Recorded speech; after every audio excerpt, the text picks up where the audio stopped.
கடல் அலையும் புயலும் தாக்குகிற பொழுது, ஆண்டவரே நாங்கள் சாகப் போகிறோம் என்று அலறுகிறார்கள் சீடர்கள்.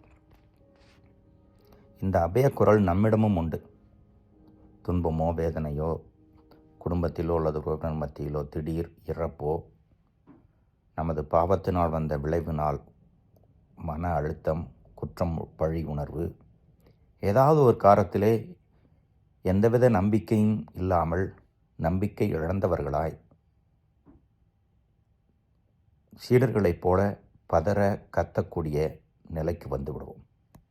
நல்லது, இயேசுவை பற்றி கொண்டிருப்பது நல்லது. அவர்தான் அமைதி ஏற்படுத்தி நம்மை நிலை நிறுத்துவார் என்ற நம்பிக்கையிலே அந்த அபயக்குரல் எழுப்பப்பட வேண்டும்.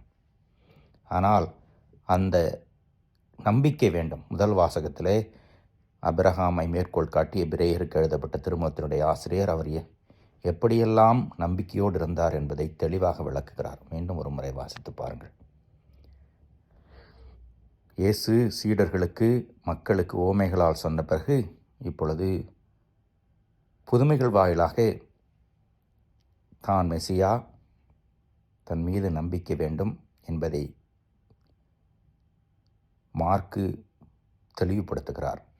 அதான் அந்த கடலையும் காற்றையும் அமைதிப்படுத்துகிற ஒரு புதுமை. நம்பிக்கை இழந்து விடாமல் இயேசுவை பற்றி கொண்டிருக்கிற மனநிலை வேண்டும் என ஜெபிப்போம். இறைவன் என்றென்றும் வாழ்த்து பெறுவாராக.